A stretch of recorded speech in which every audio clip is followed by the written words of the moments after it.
Est-ce que tu peux nous raconter un moment charnière de ta vie qui t'a profondément transformé? La séparation de mes parents.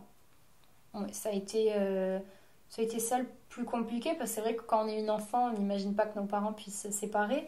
Et c'est vrai que ça a été une séparation assez compliquée. Donc j'ai moi pris le rôle de mes parents, on va dire, et eux ont fait ce qu'ils avaient à faire. Mais oui, ça a été ça qui m'a un peu chamboulée. Oui. Tu avais quel âge? J'avais 15 ans.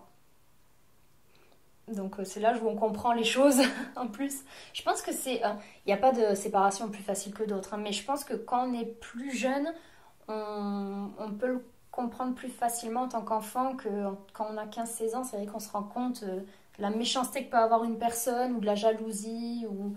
C'est vrai que ça a été un peu compliqué. Tu me dis que tu as pris le rôle de tes parents, ça veut dire quoi? Ça veut dire que c'était compliqué. Mais j'ai beaucoup défendu ma mère, j'ai calmé mon père, j'étais entre deux en fait. Quand un avait quelque chose à dire à l'autre, c'était moi la messagère. Voilà, j'ai géré un peu leur vie à tous les deux et tout en gérant la mienne. Donc si je comprends bien, tu as dû faire le tampon et tu as dû être la médiatrice entre tes parents, c'est C'est ça? ça, exactement, oui. Pendant quelques années.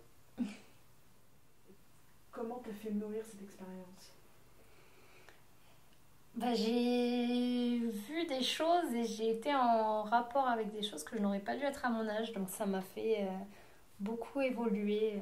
J'ai dû gérer des situations d'adultes alors que j'avais que 15 ans et j'aurais peut-être dû pas voir des choses que j'ai vues et c'est ça qui m'ont fait mûrir sur la vie de tous les jours et qui m'ont ouvert les yeux sur beaucoup de choses et c'est ce qui font que je suis aujourd'hui. Quelle incidence ça peut avoir sur toi pour la suite? Ben finalement, il n'y a pas eu tant d'incidence que ça. J'ai passé 3 4 années très compliquées, mais finalement, il n'y a pas eu trop d'incidence. Je suis pas tombée dans la délinquance, j'ai pas fait n'importe quoi. Alors oui, je sortais faire la fête, mais j'étais raisonnable, je n'ai pas n'importe où avec n'importe qui. J'ai quand même gardé la tête sur les épaules et ça a été. Finalement, il n'y a pas eu tellement d'incidence. La seule incidence qu'il y a pu avoir, c'est vraiment que je n'espère pas reproduire le même schéma. C'est tout.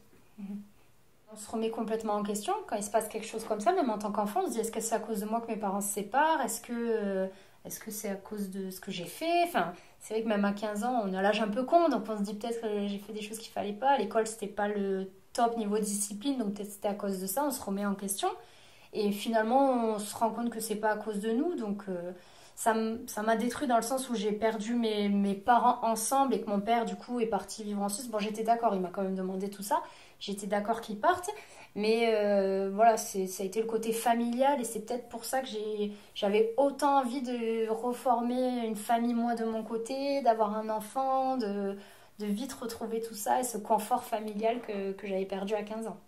Parce que j'ai une part en moi où je vois les choses négatives. Oh, je suis très positive dans ma vie, mais dès que ça touche ma vie personnelle, je suis négative. J'arrive pas à... Alors, est-ce que c'est lié ou pas, je sais pas. Mais oui, et du coup j'ai des soucis maintenant. Par exemple, la nuit, je fais des grosses angoisses de nuit. Apparemment, ça se serait déclenché là. Est-ce que... Enfin, voilà, ça a engendré quelques petits soucis dans ma vie personnelle, oui, mais il n'y a rien de dramatique. Si je pouvais avoir un pouvoir et oublier cette période, je le ferais.